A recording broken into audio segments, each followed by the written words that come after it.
जम्मू कश्मीर के पहलगाम में 22 अप्रैल को हुए आतंकी हमले को 10 दिन बीत चुके हैं, लेकिन जिन आतंकवादियों ने 26 पर्यटकों के साथ खूनी खेल खेला था, वे अब भी सुरक्षा बलों की पहुंच से बाहर है। पूरा देश इन आतंकियों के खात्मे की खबर सुनने को बेताब है, लेकिन ये आतंकी सुरक्षा बलों को लगातार चकमा देने में कामयाब हो जा रहे हैं। इस पूरे मामले में तमाम सुरक्षा बल लगातार घने जंगलों और अलग अलग इलाकों में ऑपरेशन चला रहे हैं, फिर भी आतंकवादी पकड़ में नहीं आ पाए। मीडिया रिपोर्ट्स में एनआई सूत्रों के हवाले से बताया जा रहा है कि एजेंसी ने अब तक लगभग 100 लोगों से पूछताछ की है। इनमें से 15 लोगों को चिन्हित किया गया है जो एनआईए के रडार पे हैं। इनसे कई बार पूछताछ की जा चुकी है। साथ ही सुरक्षा बलों की टीमें अलग अलग इलाकों में आतंकियों के मददगार ओवरग्राउंड वर्कर्स पर छापेमारी भी कर रही है, जिससे फरार आतंकियों का सुराग मिल सके। लेकिन अब तक आतंकियों से सुरक्षा बलों का आमना सामना नहीं हो पाया है। बता दें कि अनंतनाग जिले में कई ऐसे दुर्गम इलाके हैं जहां आतंकियों को छिपने की जगह मिल रही है। पहाड़ी क्षेत्रों में मौजूद प्राकृतिक गुफाएं इनका मुख्य ठिकाना बनी हुई है, जहां वे 10 दिन से छिपे हुए हैं। खुफिया एजेंसियों के अनुसार ये आतंकी पाकिस्तान से ट्रेंड होकर आए हैं और उनके पास 1 से 1.5 हफ्ते का राशन पानी भी है, जिससे वे लंबे समय तक इन जगहों में टिके रह सकते हैं। आतंकी दक्षिण पीर पंजाल क्षेत्र की प्राकृतिक गुफाओं और घने जंगलों में हाइड आउट बनाकर छिपे हुए हैं। वहीं दूसरी तरफ एनआईए पहलगाम हमले की जांच में लगातार लगी हुई है। इन आतंकियों के मददगारों की भी तलाश की जा रही है। एनआईए की जांच अब तक कहां पहुंची है, इस बारे में हमारे संवाददाता ने जानकारी दी है।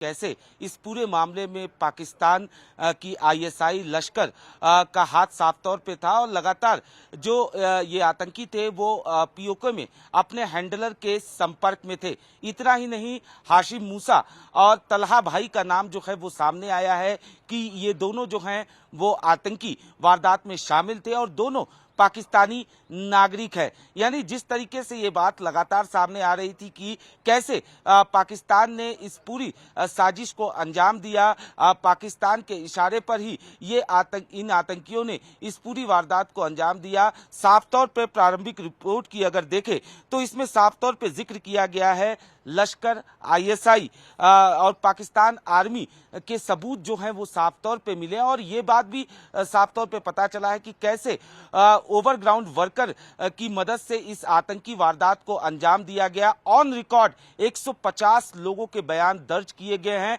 जिससे साफ तौर पे पता चलता है कि कैसे इस पूरी साजिश को अंजाम दिया गया था।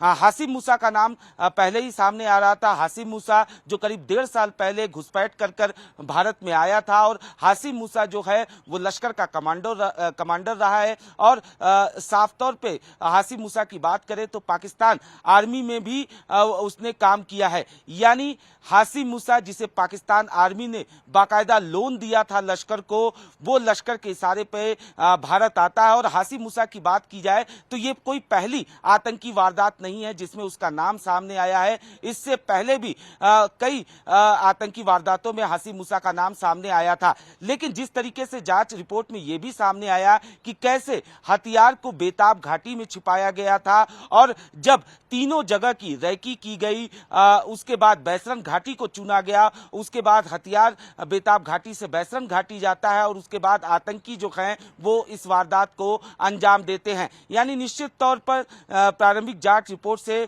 साफ पता चलता है कि कैसे इस साजिश को रचा गया और रिपोर्ट में यह भी जिक्र किया गया है कि ये जो आतंकी थे वो हैंडलर के अपने संपर्क में थे।